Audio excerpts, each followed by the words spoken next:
تو آپ نے ایک ہمت والے نوجوان بن کر جو ہے وہ معاشرے میں ابھرنا ہے۔ اور دوسری بات جو آپ کو سب سے زیادہ افیکٹ کرتی ہے وہ ہے آپ کو اپنی ذات، آپ کو اپنی ذات کو سمجھانا اور اس کو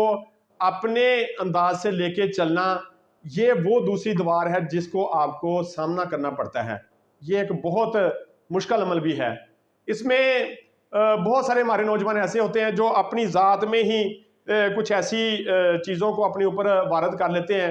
وہ چھوٹے چھوٹے مختلف قسم کے جو معاشی یا انفرادی خوف ہوتے ہیں، وہ خوف لے کے اپنی زندگی میں آگے چلنے کی کوششیں کرتے ہیں۔ وہ فنانشیل ریسورسز یا دوسرے جو مسائل اس کی زندگی میں بکھرے ہوئے ہیں، وہ ان خوفوں کے ساتھ جب ملک اپنی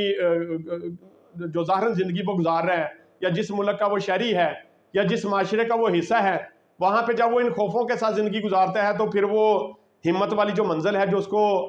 تلاش کرنی ہے، جس کی جستجو میں اس نے آگے نکلنا ہے، وہ نہیں کر سکے گا۔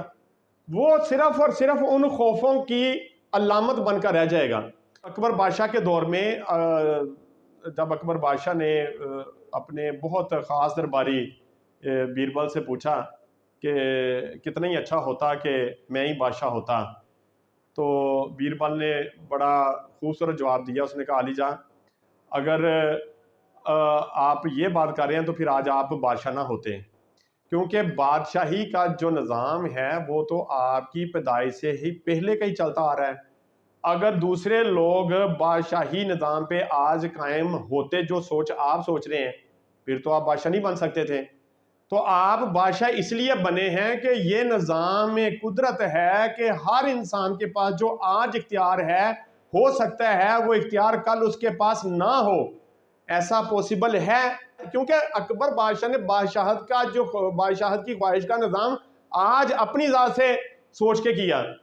تو یہ جو سوچ ہے، جس بادشاہت کی سوچ کو لے کے ہر انسان اس وقت اپنی زندگی میں صرف اپنے آپ میں ایک بادشاہ بن کے بیٹھا ہوا ہے، وہ دوسروں کے رول کو جو اجتماعی زندگی میں اس کے ساتھ باقی لوگ ٹریول کر رہے ہیں ان کو وہ حصہ دینے کے لیے تیار ہی نہیں ہے، تو کیسے آپ معاشرے کا ایک بہترین کردار بن کر ابھر سکتے ہیں؟ کیسے نوجوان دوستوں آپ اپنے دوسرے نوجوان دوستوں کو اپنے ساتھ لے کر چل سکتے ہیں؟ آج جس چیز کی ہمیں سب سے زیادہ ضرورت ہے، آج ہمیں اس چیز کی سب سے زیادہ ضرورت ہے کہ ہم اپنے آپ کو نہ صرف بلکہ اپنے دوسرے جو ہمارے ساتھ کولیگ، جو نوجوان دوست، جو ہمارے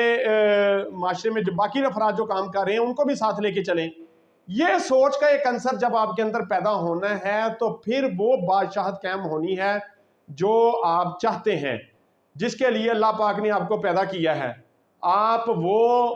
طاقت لے کے ابھریں گے جب آپ ایک انفرادی سوچ اور ہمت کے ساتھ سب کا فائدہ سوچتے ہوئے ایک معاشرے میں کردار ادا کریں گے۔ تو نوجوان دوستو، یہ بات آپ نے سمجھنی ہے، سوچنی ہے اور اس پہ عمل کرنے کی کوشش کرنی ہے کہ جو ظاہراً فائدہ ہے، فائدہ تب ہی فائدہ مند ہوتا ہے جب وہ دوسروں کے لیے بھی فائدہ مند ثابت ہو۔ فائدہ اس وقت نقصان میں کنورٹ ہو جاتا ہے کہ اگر اللہ پاک نے آج آپ کو ایک طاقت دے دی، ایک سیٹ پہ بٹھا دیا، کسی چیز کا اہل بنا دیا، آپ کو ایک ایڈمنسٹریشن دے دی، آپ اس چیز کی صدارت میں بیٹھ گئے اور آپ لوگوں پہ حکمرانی کر رہے ہیں، تو آپ یہ چیز اس طرح لاگو کریں کہ جس طرح آج آپ اپنی ذات کے لیے پسند کرتے ہیں۔ اگر آپ اپنی ذات کے ہی فائدے کو سب سے بڑھ کر رکھیں گے اور دوسروں کے مزاج کے خلاف کام کریں گے، تو پھر ایک وقت آپ کی زندگی میں بھی ایسا آ جائے گا کہ جس وقت یہ طاقت، یہ صلاحیت آپ کے پاس نہیں ہوگی۔ اللہ پاک فرماتے ہیں وَتُعِزُّ مَن تَشَاءُ وَتُذِلُّ مَن تَشَاءُ، اللہ پاک جسے چاہتے ہیں عزت دیتے ہیں اور جسے چاہتے ہیں ذلیل کرتے ہیں۔ تو یہ نوجوان دوستو، آج ہمارا ملک جس بے راہ روی کا شکار ہے، جس گمراہی میں بڑھتا جا رہا ہے، آج ہم لوگوں نے کوشش کرنی ہے کہ ہم نے وہ طاقت ہونے کے باوجود، اختیارات ہونے کے باوجود سب کو ساتھ لے کے چلنا ہے، سب کو رسپیکٹ دینی ہے، سب کے کردار کی اہمیت کو سمجھنا ہے، تبھی ہم اپنا معاشرے میں ایک بہترین مقام پیدا کر سکتے ہیں۔ بہت شکریہ۔